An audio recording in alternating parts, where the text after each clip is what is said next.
Hey there, we are meeting right now to discuss what the doctoral level practicum in school psychology looks like for the 2021 school year.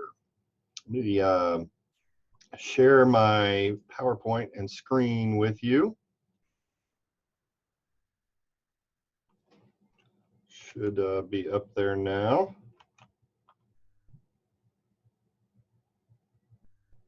I believe.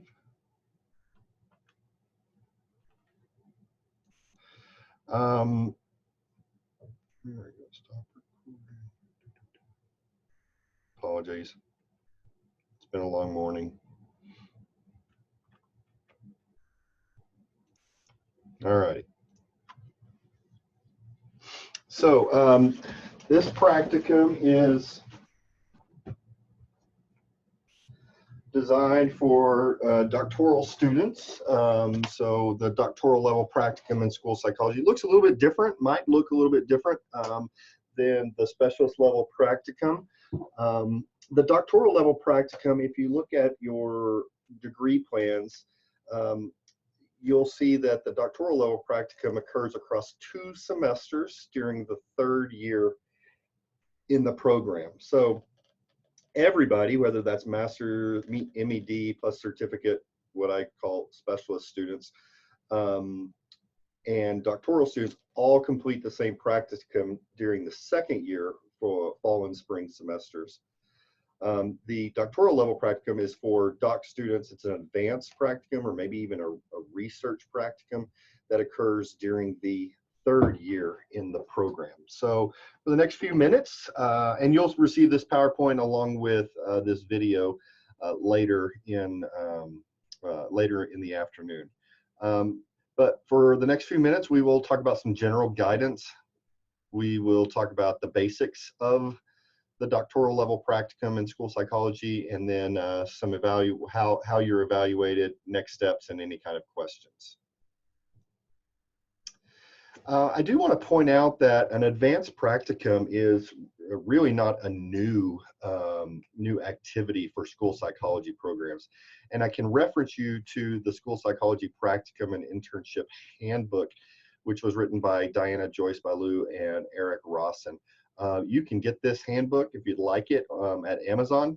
It is also available for online viewing through the Texas Tech Library website. So if you'll just go into the library.ttu.edu, and on the search bar you can type in School Psychology Practicum and Internship. This book will pop up and you will have access to it as a ebook and also as a PDF file. But I'd like to point out the chart in the middle, and you may not be able to see that real well, but it points out that there are some activities that could be considered during a school psychology doctoral training program during the 3rd and 4th years. And so there are some suggestions there that might give you some ideas. We will talk about some different ideas that our program and our faculty have discussed. And really, this is going to be designed for you to be uniquely tailored and customized for your interests and for your activities. In the School Psychology Practicum and Internship Handbook that you see on the screen, there are 2 chapters that you may consider viewing, and that's Chapter 4, which is about peer mentoring and peer supervision, which could be considered an advanced practica activity or project. And then Chapter 5 is the advanced practica chapter.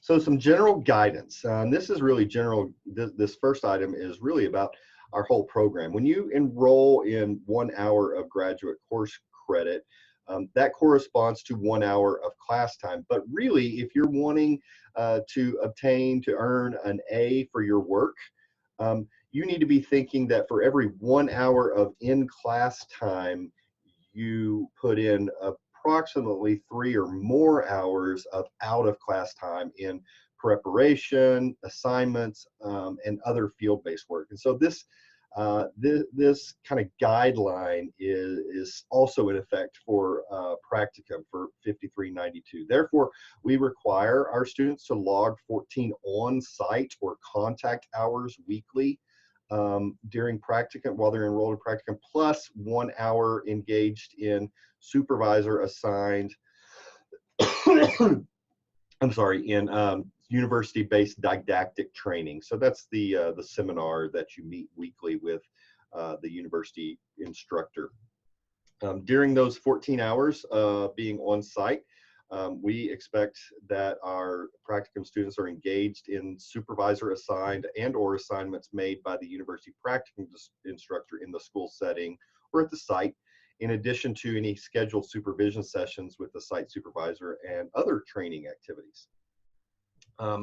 We also want to recognize that sites, students, supervisors acknowledge the training status of practicum students, limiting their reliance, the district's reliance on, say, IEP services or IEP developed services and caseloads and those sorts of things. So the purpose of having a practicum student is not so that you can cut down on your caseloads for your paid employees. It's actually to provide training for the practicum students. Therefore, those sites should recognize that the supervisors are our training partners and are instructing students as trainees, and they're partnering with the university. And so therefore the sites need to permit the supervisors as a part of their roles within the district to instruct, teach, and train students in best practices, even if those are not the practices that are being utilized within the school district at that time. Now, we hope that that this training will lead to improved practices that better align with evidence-based practices. Also want you to recognize that these assignments that are made either by the supervisor or by the university instructor should align with domains and standards as reflected in the NASS practice model. They should expose the student to the expanded role of the school psychologist in providing comprehensive and integrated school psychological services as described and written in the practice model.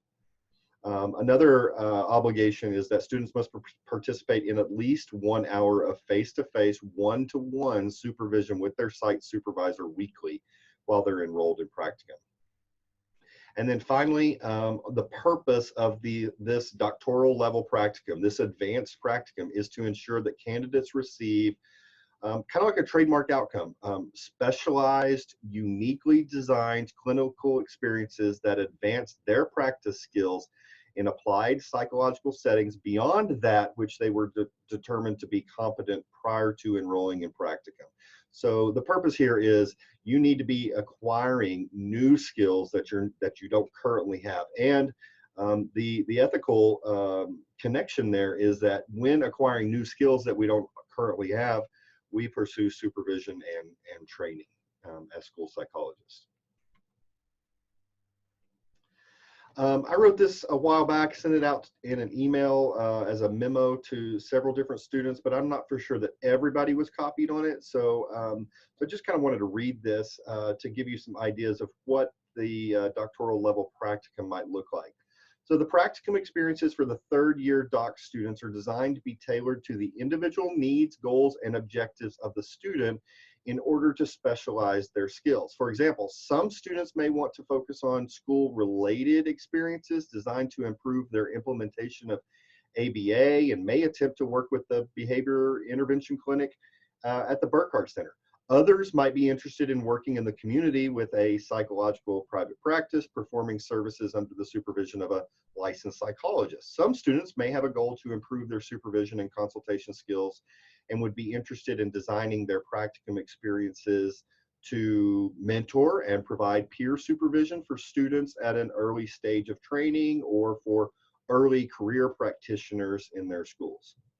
Other activities might include expanding upon faculty member research interests, such as working with Dr. Wong's PCIT lab, creating a school-based mental health clinic in partnership with a rural or a local school district, conducting FBAs and developing BIPs for gen ed students, conducting psychoeducational evaluations for children referred to the Burkhardt Center, or even piloting a telepsych check-in, check-out program for rural schools who are experiencing high rates of problem behaviors.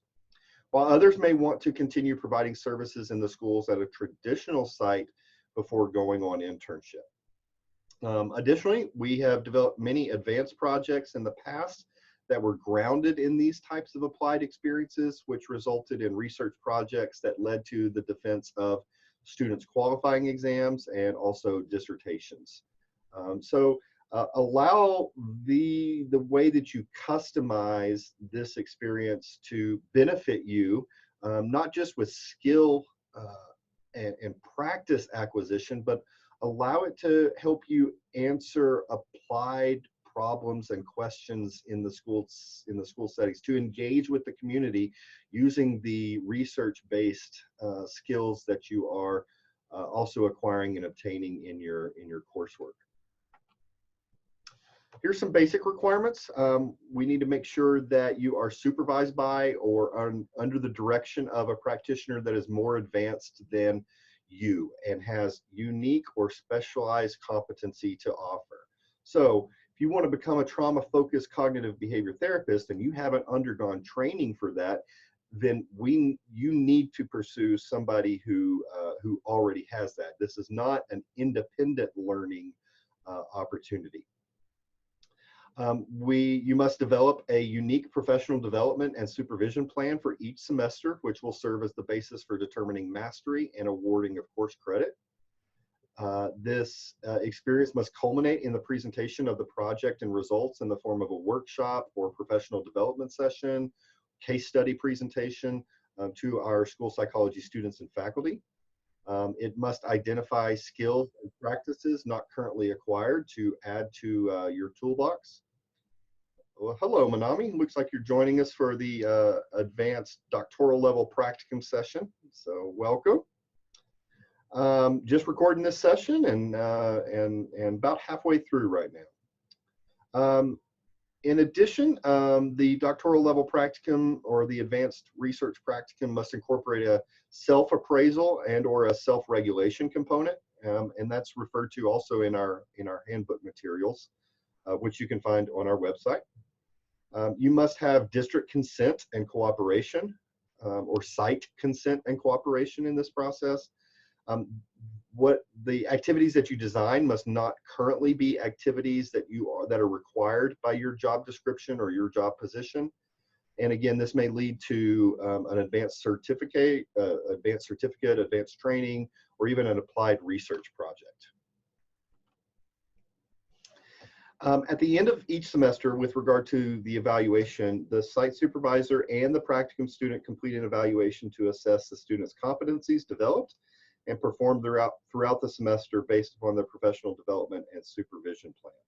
Students that are rated by their supervisor at a score of 1 or 2 for any activity or item will not receive credit for that semester.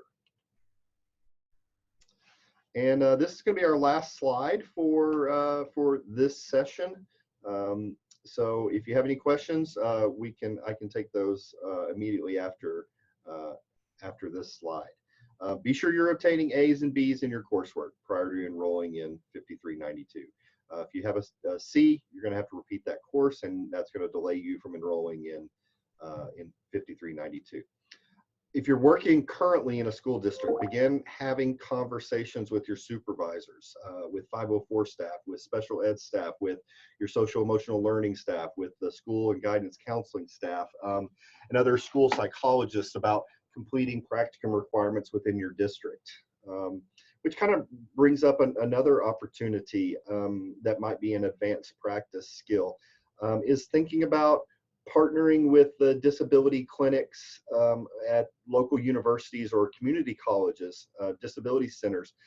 There's a lot of times that those students with disabilities need updated evaluations in order to request the accommodations that they need for being an undergraduate student or even a graduate student. If you need assistance locating a placement or generating ideas for a project, please schedule a meeting with me as soon as possible. And I would request, I'd like those to occur before spring break, so that gives us enough time to make the arrangements and begin getting things in line. And then finally, ensure your site has access to an individual with advanced skills and is available to provide that supervision for you. Once that is set up, let's get another meeting scheduled between you and me and your site supervisor and any other necessary parties so that we can make sure we're all on the same page, address any questions or concerns, and start making some agreements. Oh, and make sure you're passing those classes with A's and B's. Any questions?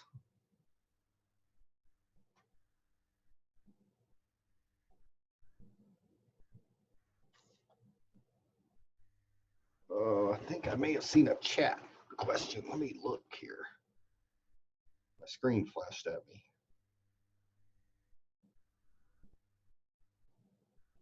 Chat. Of course, I don't know how to bring it up. Oh, there's Manami saying she doesn't have any questions. Okay, good deal then.